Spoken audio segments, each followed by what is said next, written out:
Hey guys, and welcome to the second episode of the Clitical Thinking Podcast. We're your hosts, Georgie and Amy, and today we're going to be talking about feminine hygiene. We're going to be discussing menstrual hygiene, vaginal hygiene, sexual hygiene, and hashtag protect your pH. Protect that pH Protect that all pH, costs. girls. Seriously. We want to talk about this topic because feminine hygiene is still seen as so taboo. So taboo. It's ridiculous. Like, we want to break the stigma right here on the Clitical Thinking Podcast. But to do this, we need to ask the question, why is feminine hygiene still seen as such a taboo topic? And this is such a loaded question. We could analyse this through a religious lens, a cultural lens, a historical lens, societal lens. But the answer would still be narrowed down to the fact that women are expected to be seen as modest, pure, and chaste. Ultimately, women are supposed to be innocent, right? For whatever reason that the men decided Don't one know day. where that one came from. So if we talk about sex, we're seen as sluts. If we talk about periods and vaginas, we're dirty or messy, and we're looked down upon. So whilst this is inevitably a loaded question, it all just leads back to the patriarchy once again. Indeed. It's so evident that throughout history, men have excluded all discussions of women's bodies from medical discourse and social discourse for that matter. And hence these expectations exist that we just do not discuss our bodies. For if we do, like Georgie said, we're seen as dirty or we're seen as slutty. Yeah. And the vagina is literally just an organ. So It's an why organ. can't we talk about it? Literally, I don't understand why it's so stigmatized. We could talk about our eyes. Yeah, for real. We could talk about our skin. And if there was never a period, then no one would be here today. Exactly. It's a beautiful thing, and It's a it beautiful creates thing. life. We hit your bum bum ring light. Okay. Anyway, but I also feel like it all leads back to when we were at school, right? Like 100%. the sexual education that we're taught at school, the fact that girls and boys are taken into separate classrooms to discuss this when everyone should be knowing about this. Like, all the boys get when it comes to periods is a fucking science lesson. Like, are you being serious? They literally learn egg leaves body, fallopian tube, comes out, period. That's it. There's nothing about pH, nothing about BV, vaginismus. Like, there's so much that that they don't know about. So I feel like when we're at school and we're experiencing this and our bodies are changing, you know, you're developing, your pH is kind of becoming more womanly because you've got your period, maybe you're dealing with thrush, anything, like, it all brings down to, who are you around at school? No one else is talking about it because everyone's been told that it's dirty or it's messy or it's disgusting. And even though I went to an all-girls school at one point, it was still the same, which is crazy. Yeah, and coming from a mixed school, I feel like you get really warped perceptions on your literal bodily functions because of, most of the time, young men not fully understanding periods or women's bodies at all, for that matter. So they come out with the jokes. It's dirty. It's, you're on your period. Yeah, or is it your time of the month? Oh my You get God. all of this. And when you're growing up and your body's changing, you start to think, oh my gosh, like, I'm now horrible. I'm now gross. I'm oh my God, I should be like, ashamed. what's happening to my body? Yeah. I don't know. I need to How do I hide take care of this. myself? And this should just not be the case. Like, I think we really wanted to discuss a few personal experiences, for example. Like, why are we always feeling the need to hide tampons up our sleeves? Or being embarrassed to go into the shop to buy a Thrush cream or a BV gel. Like, it's insane. But we're here today to break the stigma. We're going to be talking about everything we use, how we keep ourselves clean, how we take care of ourselves around that time of the month. When it comes to sex, how to do it and everything. Because when I was younger, I would have loved to be able to watch someone's podcast and understand everything that I knew was coming or knew was happening. So that's why we're going to be talking about feminine hygiene today. So the first part of this topic I think we should talk about is menstrual hygiene. How to look after yourself when you're on that time of the month. When you're on your period. When you're on your period, what to use, what not to use, because there's more what not to uses. Definitely more what not to use. than there is 100%. what to use. No femme fresh around here, guys. No femme fresh around here. You will not catch femme fresh near my perm anytime soon. And I'm bringing it back. The hashtag protect your pH. It's going to be a recurring theme. Get used to it. So to start off with, what products do we use and what products are there available for you to use? Because there are a lot of products which I didn't even know about before researching this podcast episode. Like, It's crazy. So what do you use? I'm a tampon girl. I'm a tampon girl as well. Do you like a tampon? I was a tampon girl from maybe like period 2 or 3. Which is crazy. I would say. I did not know. It took me so long to work out how to use a tampon. Yeah, you were a little bit later on. I was terrified of tampons. Yeah. I just could not work them out. And honestly, I was reliant on applicators until I was about 18.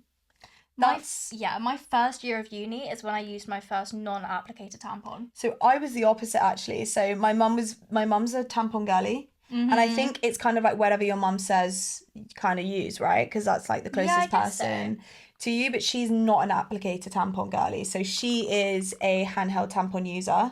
So that's what we always had in the house. When I needed tampons, I used to live abroad, so there was a lot of swimming. So that also helped me get into tampons early. So she would only ever buy literally Lillet tampons, which look like little bullets, basically. But I wasn't a tampon applicator girly. I really wasn't until I moved, probably till I moved and went to boarding school, and then I had to buy my own tampons, and I realised the applicator, and I think I borrowed one from a friend, and she was like, oh, it's really easy, you just literally put it at the opening and use it, just pop it in. Whereas before I would be getting it up in there, and it can get really uncomfortable, and I thought, it can do. This is a lot of pain for the gain of 3 or 4 hours of not wearing a pad. So I would definitely recommend applicator tampons. I think as well, you mentioned living abroad. I think abroad it's less common to get applicator tampons sometimes. I think so as well. Because the first time I used a non-applicator tampon was when I was in Budapest, and I went to every pharmacy, every shop, and I could not find an applicator anywhere. So I was essentially forced to use either a pad or a tampon, but my periods are so heavy, I thought I need a tampon. So I had to try and use the ones with no applicator, and I remember sitting in a toilet in a shopping complex just crying because I could not get this tampon in. I was absolutely distraught, and I was so embarrassed because I was thinking, oh my gosh, I can't just walk around because I'm going to bleed. But I could not get this tampon up, and I remember getting hot flushes. I was stressed. I was so stressed. So yeah, they're really hard to use. They're really, really difficult to use. And you need to find your size as well. Oh yeah. Because when I first started getting my period, my mum was just buying the smallest ones possible, and I was thinking, God, I'm bleeding through these in about half an hour. Yeah. And I had to say that to her. I was like, Mother, I'm bleeding through these. I'm bleeding through these in about half an hour. And she was like, oh, I had no idea. So it's kind of getting to know your flow as well, and how you probably need bigger ones on the first couple of days, and then you can go down, because you also don't want to take out a dry tampon. Because, the worst pain ever.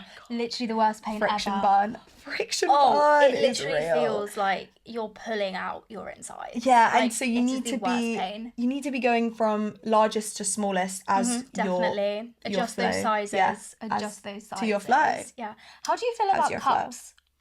Cups. I'm a big believer in cups actually, because they're great for the environment, which is a plus always. Always a plus. And you know how clean they are because you can clean them yourselves. Exactly. But that also could be something that's not good, because then you're like, have I cleaned it well enough? So I always recommend cleaning it in boiling water. See, I find them really hard to use. I really want to get into using a cup because, like you say, there's so many benefits for the environment. But I cannot get it in. I still am tampon over cup though. I find it so hard because obviously you sort of fold them in, but then I feel like I can never get the right angle or the suction on it. I can never seem to get the suction on it right, and I find myself either bleeding over the edge of it or just being uncomfortable all day. Half in, half out, yeah. That's the same thing with tampons. You always know when you've not put a tampon in all the way. Oh, you always know. That is the worst thing. When you're walking around and you can feel your tampon. Literally. And it's like this horrible friction-y falling out, and then you can't wear certain underwears because you're like, it's in that, oh my God. It's the worst. So, literally the worst. I would say definitely tampons over pads, and then cups and tampons. I'm still tampon over cup. I really am. Me too, but I am trying to sort of wean myself onto the cup. Me too. I'm trying to get there. We'll get there one day. We will get there one day. I feel like cup is so grown up.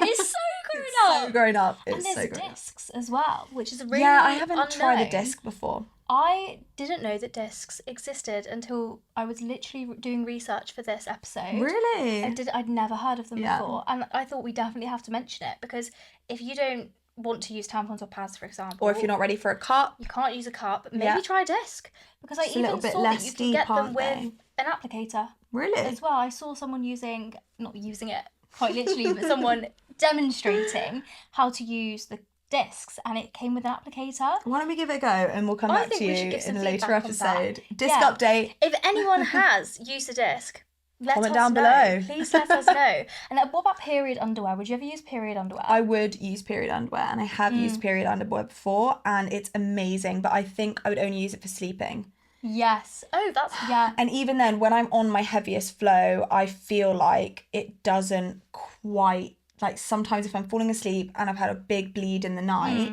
I've woken up the next day and there is a little bit patches on my leg. From where I've been leaning a certain way or something. But I am a big believer in period underwear. See, I've never used period underwear. Have you not? However, like I said, I've kind of been wanting to get into the cup. But also for sleeping, I feel like it'd be a really, really handy idea, because pads, for me, sleeping... Feels like nappies. They don't feel great, but also I always bleed through them in the night. Certain I do have a angles and particularly things as heavy well. period. Yeah. And I've also been seeing this a lot about free flowing on your period, and I think one way to free flow or free bleed is to use period underwear. Yeah. Because you don't have to put anything up there. You don't have to put anything like inside of you that might be intrusive or... Yeah, the only thing I would say with period underwear, and I think the technology might be a bit better now, so I used to use period underwear a few years ago, I would say you would need to change your period underwear more. It's like kind of like a pad, like you'd have to kind of change it. Obviously it still captures a lot of flow, which is great, but when it comes to like hygienic reasons and smelling reasons, like I wouldn't wear that period underwear that I wore to bed. I wouldn't wear all day the next day, or I wouldn't wear it for, days at a time. You kind of wear it for the night, take it off in the morning, put it straight in the wash. Yeah, I see. Just for like smells and just keeping everything nice and fresh down there. So back onto the topic of the environment, we have looked at a few brands and are going to recommend a few brands that we like to use, which are environmentally friendly. So to start with, Totem, which is TOTM.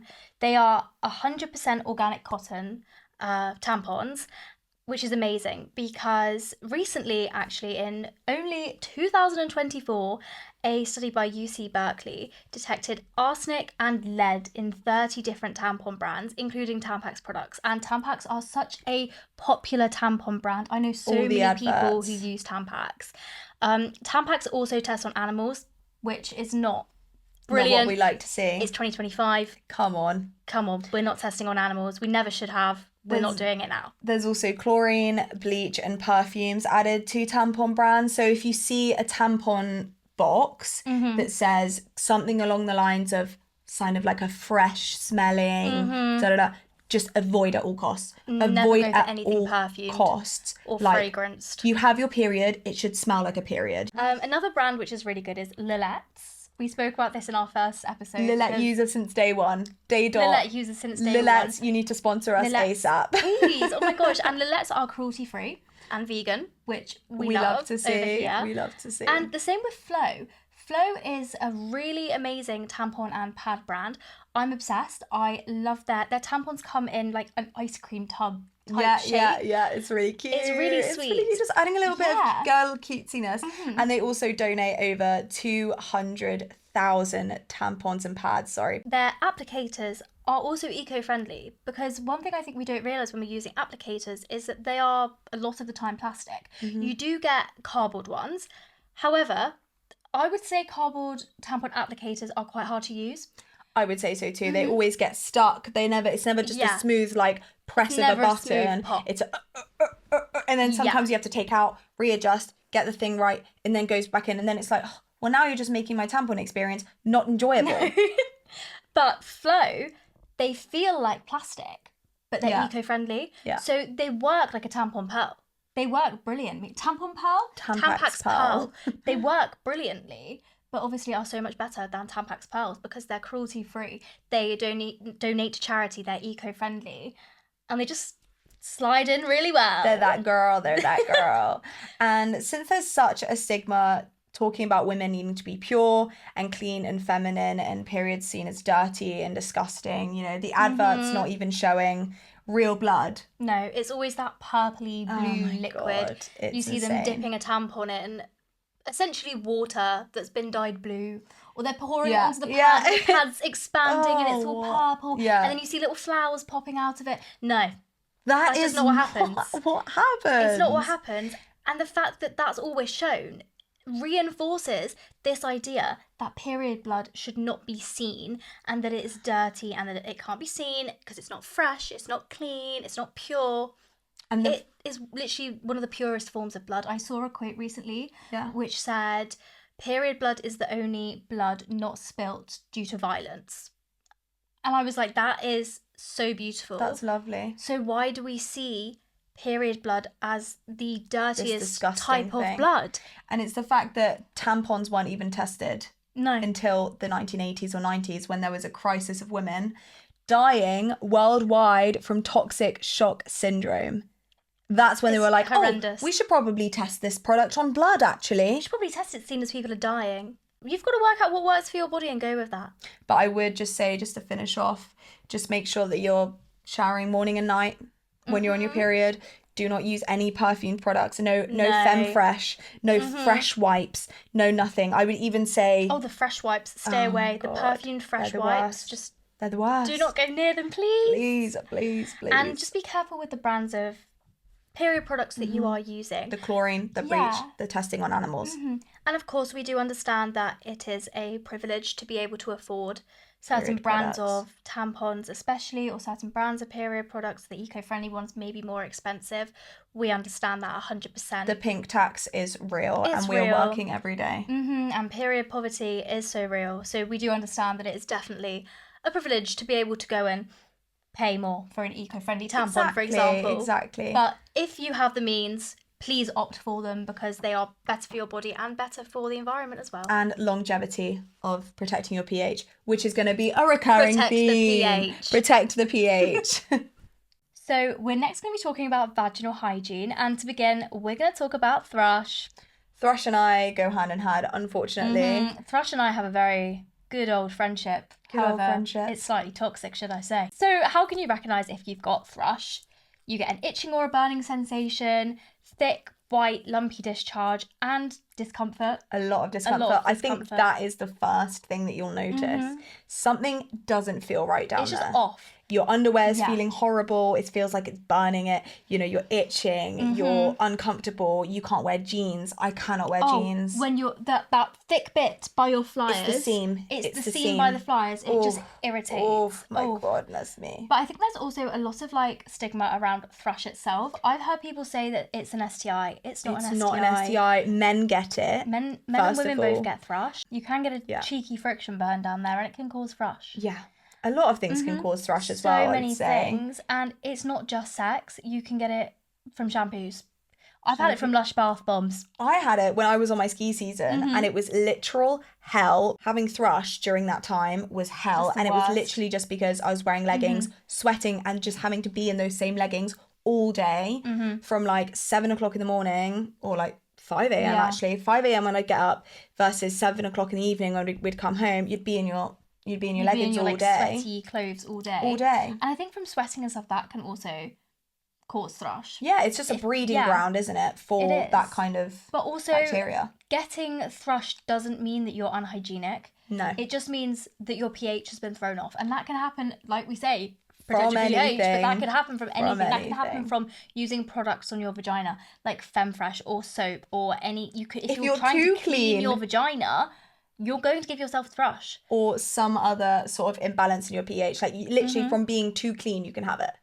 Or what you think is being too clean, you can have it. Yeah. So, thrush can happen to anyone and anything. And I think it's always kind of an embarrassing moment when you have to go to the pharmacy and go, I need a thrush tablet. I need some pessaries. Yeah, majorly. I need some Caniston. Caniston, please. Oh my God, Caniston has taken so much of my money. Oh, Caniston, as a brand, I bet they're absolutely rolling in it. And most of that's probably from us. From us. But keeping their sales up. Honestly, though, the best way to heal thrush is a pessary. Yeah, pessary is Brilliant. the number one way to cure thrush, definitely. The cream is good, but just the symptoms, I would say. It doesn't actually cure the problem. The cream is normally external, so you can use it on like your vulva, but you can't actually put it up your vagina. And I think if you've got thrush literally coming from within and it's an imbalance of pH, then it is horrible. What about BV? Okay, BV is definitely stigmatized because 100%. of the smell. The smell. There is a smell. There's so many people go around talking about how it's the worst thing in the world to have a fishy vagina. Every single boy talks, oh my God. They make some joke fishy, about it. Like, it tastes like pennies. Fucking get a grip. Literally get a grip. Get a grip. You're the ones going in and destroying the pH in the first place. And they're there saying that it means girls are dirty. You're gross. Oh my gosh, you smell down there. No, it's not because you're dirty. It's because you have an imbalance in the natural bacteria in your vagina. And that is literally it. So some of the symptoms you can expect is kind of a fishy odor or just something that is not quite right. And if you know your vagina and you know something's not right, then... You know the smell, you know if it's a bit off. Some grey or white and thin discharge, like quite watery, I would say. And also, when you have BV, the smell can get worse on your period or it can get worse after you've just had sex. But just because it's smelling bad does not mean that you need to go in with all your FemFresh products, with all your wipes, with all your stuff. Like, will make it worse. So much worse. With these scented products is that even if they say that they're pH balanced, there is no way for them possibly to actually be pH balanced. Because your pH is unique to you. It is. And also, a lot of people don't know, the vagina is self-cleaning. It is amazing. It cleans itself. All you need to do is use water there and you're fine. You're balanced. You're good. You're all good. You put these products on and you're introducing bacteria. You're going to throw yourself off down there. Definitely. So definitely. And I also would say that BV and thrush can go hand in hand. They are different, but then if you've got BV and you're anxiously trying to make it smell like a garden of roses, like then you're going to give yourself thrush. Do you know what I mean? Yeah. So it can go hand in hand. And I always, and I don't know, people might say this is over the top, but I always keep a couple of packets of BV gel in my bathroom all the time because it's just amazing. It's great and it's balancing. It just balances everything and you know that you're not putting anything into your body that is harmful if you get it by a proper branded Boots BV gel branded. It comes with a pack of like 10 in there. Yeah, definitely get these products from a pharmacy. And don't be embarrassed. And I think that's the worst thing is that, like we've been saying this whole episode, there's such a taboo around feminine hygiene. So going to the pharmacy and saying out loud, can I have thrush cream? Can I have some BV gel? We're made to feel embarrassed. And that stops a lot of women from going and getting treatment because we are scared of being looked down upon for that. Bearing in mind people with social anxiety already, never mind having to go, because they keep the thrush tablets behind the counter. So you literally have to go up and go, can I please have some? And you have to whisper it. Yeah, you have to whisper it. Can I have some Caniston, please? Can I have the thrush You can't just tablet? sneak it off the shelf and like slide it across. You have to say it out loud in front of people. Yeah, and it's insane. But the worst thing is we shouldn't be embarrassed because everybody gets thrush every now and again. And if you're not sure if you have thrush, BV or cystitis, you can actually buy testing kits now for home, which I think is amazing. And I think it's great. They're ridiculously expensive. Never mind. It's like 17, 18, 19 pounds. Yeah. At least for these self-testing kits. Yeah. So if you're not sure, but you know something's not right, then you can always get a self-testing kit. But, you know, if you kind of think that you got thrush or you think you got BV, you probably do. And of course, we've told you guys the symptoms. So if any of these symptoms are resonating with you and you're thinking, oh, I have Actually, those. I'm feeling that right now. Then could be a sign of thrush or BV. And we're going to talk about cystitis now, which is slightly more serious than the other two. Another one of my old friends. Good old cystitis. Good old cystitis. And again, you can get cystitis from sex. But again, you do not have to have sex to get cystitis. I used to get cystitis as a child. I used to get it when I was 6, 7, 8 years old from swimming pools. I would go and have my swimming lesson, and afterwards I remember crying in the toilets with holding my mum's hand as a child because I was in so much pain. Because my pee would be burning, and honestly, it made me feel physically sick. It made me feel like I was going to throw up. It was the worst pain ever. I have traumatic memories. Yeah. I'd be up all night with pain from cystitis, and when I was younger, I never really thought that it was something associated with sex. Yeah. So obviously growing up, you can get it at any age. And then as you grow up, people start talking about it, and all of a sudden these you have UTIs to pee after sex, otherwise you might get a UTI, you might get cystitis. Like, no, like you should pee after sex anyway, but you can get cystitis whenever. It's not just from sex. My sister got cystitis so badly that it actually developed into like these kidney stones, and she was in the hospital and had to get them lasered. So this is why you do have to be careful with really cystitis, careful. And if you even feel the slightest tinge, like if I feel the slightest tinge, I'm there with my packets and my cranberry juice. Cystitis relief straight away. And sometimes I put 2 packets in 1 cup and I just glug it down. Like I don't sip it, I glug it down. I want to get on top of it as soon as possible. ASAP. And so the symptoms for cystitis are a burning or a pain when weeing, frequent urge to wee, lower abdominal pain, and also strong smelling wee. So if you have any of these, be careful, maybe get yourself checked, make sure that it doesn't develop into anything worse, and drink as much as you can. Drink as much water as you can. Stay hydrated. It's also really good. And it's good for the smell down there as well. Men and women can both get cystitis as well. Yes. So it's not just, this is a woman vagina problem. No, this happens to everybody. But if you can feel in yourself, you've got a tinge, you've got something's going on, or you go to the toilet and you're like, wait, I'm in agony, stay on top of it. Get yourself down to Tesco, get yourself to Boots, get yourself everywhere, and get those little packets, because you could be saving yourself a hospital trip in a couple of days. And a lot of pain, because honestly, the sensation of weeing with a UTI is my goodness agonising. Like, it's agonising. It's burned into my memory. It's literally it's the worst. It's the worst. It's the worst. You can also, if it's getting worse and none of the, more, I wouldn't say home remedies, because obviously these packets, these rip and tip packets, they are medicated, but you can also go and get yourself some antibiotics and just get yourself seen as soon as possible. And I guarantee if you call 111 and you say, I think I've got cystitis really, really badly, then they will listen to you. Yeah, because it's a very, very big problem. Yeah. So, of course, mild cystitis can be treated by just staying hydrated. However, when it gets worse, you will need to go and get antibiotics. Yeah. If it's gotten worse, so that it doesn't develop into anything happening to affecting your kidneys essentially. Okay guys, so before we get onto the sexual hygiene part of this video, I just snapped my glasses. She sat on them. Fatty. Abby, there are so many things that I'd like to say to you right now, but I'm gonna say nothing. Anyway, on that note, we're very sex positive over here on the Clitical Thinking Podcast. Women should be getting themselves cracked. Get cracked, ladies. So I feel like all we're told after this pee after sex, right? That's all we're told.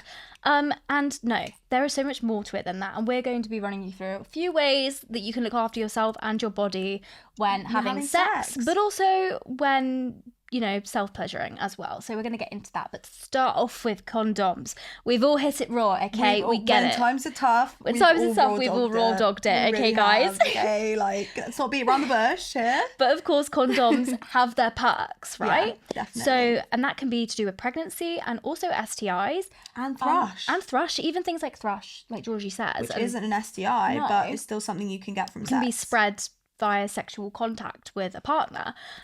So, of course, when it comes to using a condom, do not feel pressured to not use a condom. If you want to use one and your partner is saying, I don't want to wear one. It feels better without it. Because we've all heard that from guys, really right? Have. The whole, I've literally had a guy turn to me and say that if he had to wear a condom, then we couldn't have sex. And I said, you know what, that's fine. It's fine by me. You're the one missing out, pal, but not exactly. me. But it was just like the fact that this was a boyfriend I was with as well. And he said, well, I'll have sex with you without a condom, but if I have to wear a condom, I don't even want to have sex with you. And I thought, okay, well then don't have sex with me. Yeah, literally. Never have sex with me then, that's absolutely fine. Because even though it's your choice, do you know what I mean? So even though condoms are made for men, I feel like they impact women even more than men, to be honest with you. And I think that's the thing, is as the female partner in a straight relationship, you are kind of the one who, not with regards to STIs, both partners are at risk of that in any relationship, but if you are in a straight relationship and you're the woman, then you are the one who is going to be at risk of getting pregnant. Yeah. And regardless of what you want to do with that pregnancy, which is entirely, again, your choice, you are the one with the stress and the strain on your body. It does definitely affect the female partner in a straight relationship more than the men. So do not feel pressured. If someone says they don't want to use a condom and you want to wear a condom, then just do it. Yeah. Or say that's fine, but we're not going to be assert your boundaries and say we're not going to be having sex because that's crossing a boundary of mine. And of course, there are things to think about when you are using condoms. For example, some condoms have lubes on them, which can be sensitive and affect your pH, especially if you have got a sensitive vagina. There are also some condoms which have spermicide on them, which again can throw off your pH and be really bad for you. And then Georgie as well. There's also different types of condoms. So you've got like latex condoms and latex-free condoms. There's obviously like femidoms and everything. Yeah. But when I first started having sex, I was just kind of using the brand that everyone uses, right? Yeah. Not going to mention them, but they know who they are. We all know. And I don't know, I came to a quick realization that I don't think I'm allergic to latex per se, because I've not been diagnosed as allergic with latex, but I think latex-free condoms just work so much better for my vagina. So the brand that I like to use is Skin. We love Skin over here. Skin. We love Skin. I also use Skin. I think they're great because I don't know if it's because of the latex or, like I said before, like the certain lubes that are used on condoms, but I get really sensitive and I can find that some condoms actually like kind of burn, and that's not good. No, but I feel like that is definitely because of the lube. Yeah. But before we get on to lubes, which is a whole topic in itself, we just wanted to say that there are also some eco-friendly and biodegradable condoms which you can get from brands such as Lilo and also Hanks, which is Hanx. They do some great eco-friendly condoms. So you can be protecting yourself from pregnancy, STIs, and also helping the environment. Helping the planet. No dead planet, guys. No dead planet, guys. Hashtag protect the planet and your pH. Protect the and planet your pH. And your pH. Also, as well, before we finish up on the condom section, you can get condoms for free from your sexual health clinics in the UK. I'm not sure about other places in the world, other countries, but I know in the UK you can get them for free, along with, depending on your county in the UK, sexual health testing kits. So you can get like an STI testing kit for free in certain counties in the UK. Order the sexual testing online as well. Yeah, online. It just comes through your letterbox and then you send it back anonymous. You just leave your phone number. Yeah, it's very discreet. Very Literally discreet. just get it to your drawer in a plain package and then you just post it back off again. No one knows what's inside. No. If you were worried about that. But do not be ashamed to get tested, even if you don't think that you have an STI. It's just good to be safe. To know. Especially in the UK where it is free to get it done. It kind of seems like a no-brainer, right? Like before I change partners, I kind of always do just one of those double check online ones just because it's so easy. But now I thought we would talk about lube. Lubes. We're lovers of lube. We love lovers of lube. Lube is great, especially if you struggle with like vaginal dryness or if you wanted to do anal sex, where it's really important to use lube so that you don't, end up with injuries. But the lubes. The lube industry is crazy, cooked. Guys. Lube market is cooked. Lube market's cooked. Oh my god. So obviously you can get loads of different types of lube. So you can get like silicone lubes, water-based lubes, oil-based lubes, and the oil-based lubes do break down condoms, so just be aware careful. of that. But all of the different types of lube work differently with your body, so it's purely up to you what kind of lube you go through. You choose what lube the whole bottle. What lube you choose. But I would definitely recommend trying loads of different lubes. Seeing what works for you, especially as well because with flavoured lubes, a lot of them have sugar and glycerin in them, which can really throw off your pH. And we don't need that. No, we've all had an experience with a flavoured lube. Like for me, for example, I remember my ex bought a strawberry lube and he was like, I want to spice things up. Yeah. Let's use this strawberry lube. And I'm thinking, okay, like we'll give that a go. Like it was not fun though. It was so sticky and and the next thing you know, like we're using it and I'm thinking, this is burning. It's burning. This is burning, like UTI level kind of burning. God, no. I literally had to like sit and just stare at a wall and breathe because I was thinking this is so painful. And I genuinely just think you've got to be so careful because some lubes are just not. They're just not good. They're not really got your pH in mind. No, they really don't. So be careful. Yeah, I've also tried a tingling lube before. I can see where this is going. Yeah. It's just not good. Me and my ex-partner, we were like shopping for skin condoms, my faves. And we were just like, oh, let's just get like a couple of lubes. So we got one lube, which was the tingling lube. It was half price. So we're like, oh yeah, well, cool. then that's What a brilliant. bargain. Red flag. First red flag. If the lube is half price, it's for a reason. Right, anyway, you got the story, and we also got the 2-in-1 massage oil lube. Ooh. Also a red flag. Wait, Don't get massage oil lube? massage oil and lube 2-in-1. Do not get It's a the Head and 2-in-1. Shoulders of the lube world. No, it actually is. It's like that Oh my dandruff God, Head and Shoulders shampoo, conditioner, body wash in one. Car No. cleaner. Car cleaner as well. Anyway, so we get down to it, and we're like, oh, let's use the tingling lube. So obviously, like, put a little bit on him because it was with a male partner at the time. Put a little bit on me, and I'm like, let's go then. Like, let's get going. And he's like, wait a minute. I'm like, what? He's like, it's going down. I was like, It's going down. it's like, oh, why is it going down? Me, like, butt naked in front. How's it going down? I'm naked, right? And he's like, no, it's going down. It's too cold. It was like a cooling sensation, which was making him go soft. Whereas me, I was like shivering downstairs. Like, yeah, you're cooling down. I'm burning the fuck up. Like this, it was burning me. Oh, no, Burnt my it's the vagina. worst It was feeling. terrible. So we're both just there, like, right, great. We just sacrificed a nice Really sexual killed the experience mood. Really for a killed bit the of mood. lube. Like, what the fuck? that's actually awful. Oh my God, I Yeah. hate that. So I'm a bit traumatized. yeah. By I wouldn't recommend tingling lube. No. Or what about the body moss? You know what I'm trying to the say. The body massage massage oil. oil. What was that like? Yeah, that was fine actually, to be okay, honest then. with you. Like, it was fine. It just, like, got a bit sticky. Also, lubes have expiration dates. Yes, they do. So you need to be really, really careful. Just because you bought a lube last year doesn't mean you can use it, like, No. now. Like, seriously, you want Yeah. to be keeping on top of what kind of lubes you've got. Yeah. But the massage 2-in-1, it was fine, to be honest with you. Like, it didn't really affect me that much, but it just kind of was weird that it was a 2-in-1. Yeah. Yeah. Also, on that note, you just reminded me, condoms as well have expiration dates. Yeah. So again, be careful with condoms. Yeah, keep on top of your expiration I dates, remember guys. I didn't buy actually. I was at uni, and Yeah. sometimes when it's like Freshers Week and stuff, they have like different societies or like have their stands open, like come join. And I walked past the snow sports one. They're like, have a condom. They're giving out like snow sports condoms with like their little love. logo on there. And I kept this condom for so long just because I liked the package. It's just a Yeah. memory from like Freshers Freshers Week. Week. And then I remember like third year, I was like, should I use my snow sports condom? And then I thought, no. Because Wait a minute. surely 3 years down the line, that's not good to you. So I actually No. still have that condom. Just as a little It's just memento. a little memento. Yeah. So it's never going to be used. It's just Memento there. at this point. We love it. So lubes are also really good to use for sex toys, but Mm-hmm. as we said again, like, make sure that you are choosing the right lube for your body. And if that means you've got to go through a few lubes, you've got to go through, go a, through few a few lubes. lubes. Like, but I recommend using like a lube with a sex toy because Mm-hmm. even if you think that you're moist enough, Yeah. it's always best to have like a little bit extra protection. A bit of slip and slide. Yeah, a bit of friction. If anything, there's no friction. A bit of help with the friction even.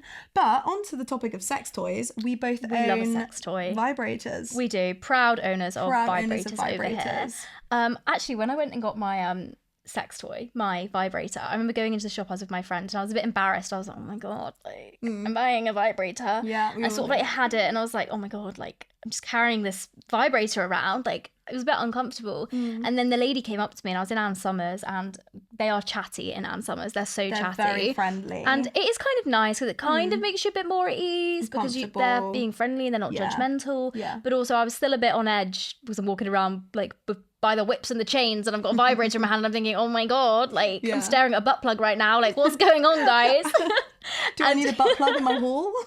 And the lady comes up to me and she's like, oh, like, that's great. Do you want some lube for that? And I was thinking, why do I need lube? Like, I said, oh, well, it's just going to be me. Like, I'm not going to be using it with anyone else. And she said, no, you can still use lube. Like, it's great. And then obviously I said, well, I'm quite sensitive to lubes. She goes, no, we've got a sensitive lube for you, the perfect sensitive lube. And I'm thinking, okay, I'll give it a go. Next thing you know, she's going, oh, and then you need some wipes as well. You need some wipes for your sex toy. You need a special foaming cleanser. How about some handcuffs? And I'm thinking, okay, just give it all. Just give it all to me. I'm just putting it all in the basket because I'm getting so uncomfortable at this point. I'm like, just take it. It's fine. She goes, oh, and there is a 2-in-1 discount. And I'm thinking, right, next thing you know, she's got cookie dough flavoured lube out. Why do I need cookie dough flavoured lube? Your vagina doesn't have taste buds. And I get that it might be for like oral as well and stuff, but I really don't think that my sex toy needed cookie dough flavoured lube. Yeah. Which again, glycerin, sugar, be careful of the cookie dough flavoured lube, guys. Stay away. But yeah, so that was fun. Came out with nearly the entirety of Ann Summers whilst I was buying my vibrator.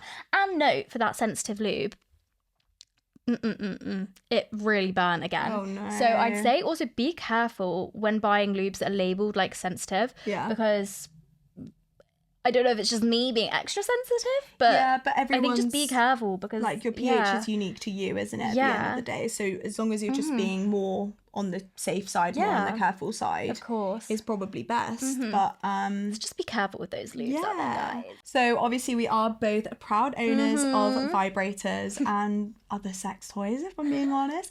But recent research actually shows that some of these sex toys are made from materials that could be dangerous for our bodies. So the industry is not as strictly regulated as it probably should be. And some of these products are actually made of toxic materials, especially the cheaper ones. The cheaper sex toys. Don't get your vibrators off Shein, guys. Or from the vending machine in the club. Yeah. We have a club near us which has a vibrator vending machine and a mini vibe. I wouldn't trust the mini vibes. Mini cock ring. But vibes in the cock ring. This is my question though. If it's a mini cock ring, how is it going to fit?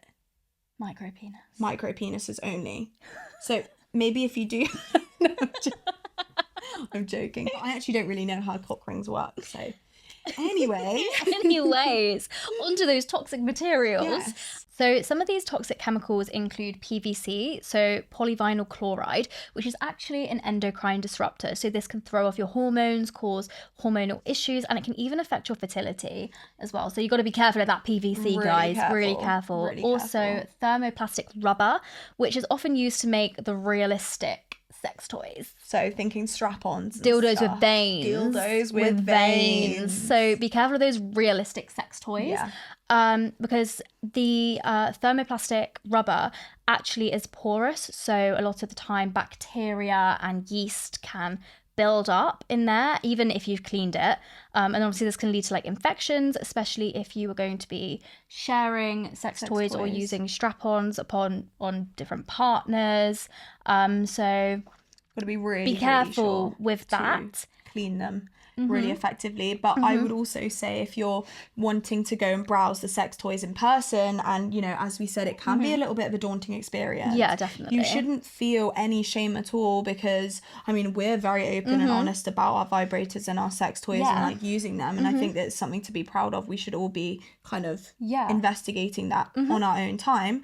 But I understand that it can be daunting and it can feel shameful in the moment. So if I would probably recommend just have a little look online first at these sex toys and at these ingredients, so that you know, so that you don't have to read like the back in of there. the thing It might just be easier if you kind of already know what you're going in to look for. And also a way to determine whether your sex toy may be made of some of these toxic materials is to see if it's got a strong chemical smell, kind of like a plasticky smell, or if even after cleaning it, there's like an oily or a sticky like residue on it. This can be a sign that there's a presence of harmful chemicals within these sex toys, or different like additives. So be careful. Silicone is safe to use most of the time, but there are still some examples of sex toys made of silicone which aren't safe to use. Definitely. So be careful. Be careful about your sex toys, guys. But you know, don't be ashamed. Don't be ashamed. Enjoy them. Enjoy your sex toys. And we've got a sex toy episode coming out. Oh, we will do. So as well. So stay tuned for that, guys. But before we go, I think we should just talk about some of these companies that some good companies for sex toys. That are doing good things at the minute. So the Natural Love Company, they make sex toys and, you know, lots of different sex toys. So whatever you're into. And they're also really sustainable for the environment. Yeah, they're really good. And also Lilo. I don't own a Lilo sex toy, but I have a few friends who do, and they say that it's amazing. Heard really good things. They do an amazing variety of sex toys as well as the Natural Love Company. They do like a whole range of different toys for you to browse through. Also Maud and Tantric Tools. I'm pretty sure Tantric Tools do like crystal like dildos and wands and stuff like that. So that's really cool. That's really cool because like crystals, for example, and also glass, you have to be careful if they chip, obviously, because then you could hurt yourself, Yeah. or if they like smash. Obviously there's that risk, but glass itself is safe to use. It's really easy to clean on your body, easy to clean. You can literally see if Yeah. it's clean, it's not Yeah. porous, so that's good. Also wood as well. This is what surprised me when you Yeah. told me about this. It's really interesting. So long as the wood is properly sealed Yeah. and it's not going to splinter, and it's obviously if it's made, if you find a sex Yeah. toy made of wood, a lot of the time it will be properly sealed, and that is actually safe to use, which is crazy because you wouldn't think about that. Like, wood is not No. really something you think And about it's using. natural and good for the Natural, environment, exactly. which is something we love. Protect Yeah. the planet and your pH. Planet and pH, guys. Planet and pH. Planet and pH. Planet and pH. So yeah, these are just some brands that we've sort of like heard of, done some research on, and that we would recommend to you guys. Definitely. So enjoy Happy sex toy happy hunting. sex toy hunting, guys. Thank you guys so much for tuning in on today's episode of the Clitical Thinking Podcast, all about feminine hygiene. In the description box below, we are going to link any of the products mentioned, any of the websites mentioned, for everything from the sex toys to the period products Tampons, to and a few websites anything. on like different The Thrush and the infections, BV and all of that everything. jazz, all going to be down in the description box below. We will be back here, Spotify and YouTube, every single Monday. We can't wait to see see you you there.